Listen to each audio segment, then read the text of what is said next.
क्या हुआ जब नन्हे मोहम्मद अपने चाचा के घर गए और उनके घर रिज़्क की बारिश होने लगी और एक नदी में कैसे रास्ता बन गया, चलिए जानते हैं। दादा अब्दुल मुत्तलिब के इंतकाल के बाद हमारे प्यारे नबी सल्लल्लाहु अलैहि वसल्लम अब अबू तालिब के घर उनकी निगरानी में पल रहे थे। लेकिन जिस दिन से मोहम्मद सल्लल्लाहु अलैहि वसल्लम हजरत अबू तालिब के घर आए, उसी दिन से ही उनके घर के हालात बिल्कुल बदल गए। उनके घर के चारों तरफ हवा में एक अजीब सी खुशबू महसूस होती। हमेशा उनके घर जो खाने में कमी रहती थी, नन्हे मोहम्मद सल्लल्लाहु अलैहि वसल्लम के साथ बैठकर खाने से उसमें बेशुमार बरकतें उतर आईं। अबू तालिब का घर जो बहुत ही तंग हाली में था, अब उनके घर में रिज़्क की बारिश होने लगी। उनका जमीन जो सूखा और बंजर था, अब वो हरियालियों से भर गया। अक्सर ऐसा होता कि दूध की मश्क आधा भरा होता, लेकिन जब नन्हे मोहम्मद उसका सिर्फ एक घूंट पीते तो दूध का मश्क पूरा भर जाता और घर के सारे लोग पेट भरकर दूध पीते, फिर भी दूध पूरी तरह भरा रहता। बीवी पूछती, ये कैसा करिश्मा है, ये कैसा जादू है?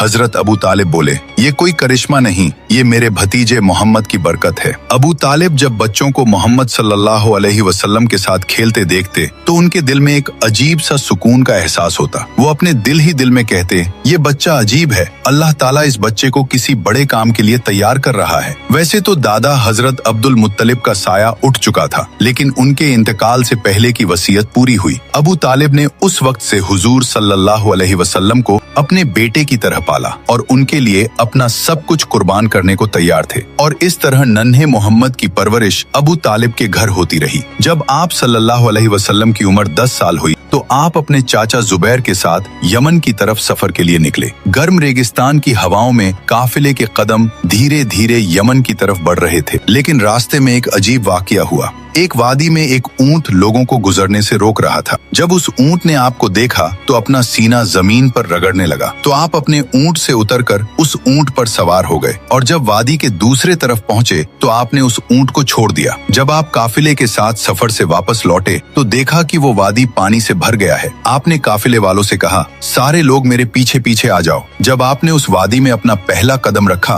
तभी अल्लाह ताला ने अपना करिश्मा दिखाया और पानी को एक ही लम्हे में खुश्क कर दिया। हजरत मोहम्मद सल्लल्लाहु अलैहि वसल्लम और काफिले के लोग आसानी से वादी पार कर गए। जब काफिला सलामती के साथ मक्का लौटा तो लोगों ने सारा वाकया शहर वालों को सुनाया। तो लोगों ने कहा, इस बच्चे की शान बहुत निराली है। सुभान अल्लाह। जो लोग नबी पाक से सच्ची मोहब्बत करते हैं तो दिल से लिखिए, आई लव मोहम्मद, और अगले पार्ट के लिए सब्सक्राइब जरूर करें।